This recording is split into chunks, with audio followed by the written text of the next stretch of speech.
ولکوټې لره یو سړی د لاهوره سره رالی چې رالی نو فوجي موجب و نو چې رالی بیا څو ورځې دلې تېرې کړلې بیا د جاز ټکټ یې وکړي لاهور لره تلل نو کشنی زوی یې ولو دا زوی یې نخود خوړل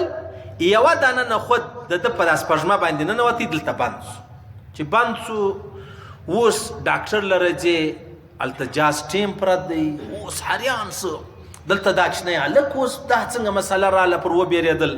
اقرار یې سوچ دا وکړي چې یاره زه درد مرد شی نه کړي ته مشوره کېدلی شي یاره علاج یا درځئ نو نه کا ټکټان خرابېږي که علاج ومالت بې وکړو لاهور لره ولاړو کور ته ولاړو د ډاکټر لارې برابروله ډاکټر لره به تلل د چینک وکړي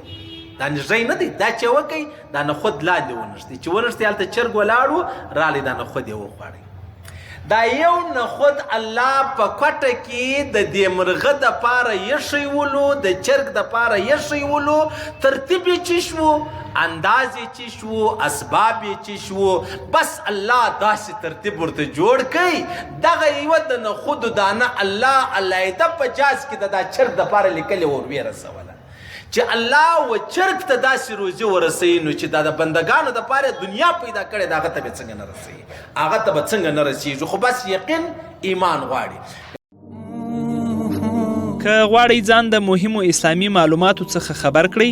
د الحاج مولوي نورالدین اغا په نوم فیسبوک پاڼه خوښه او له نورو سره یې شریکه کړئ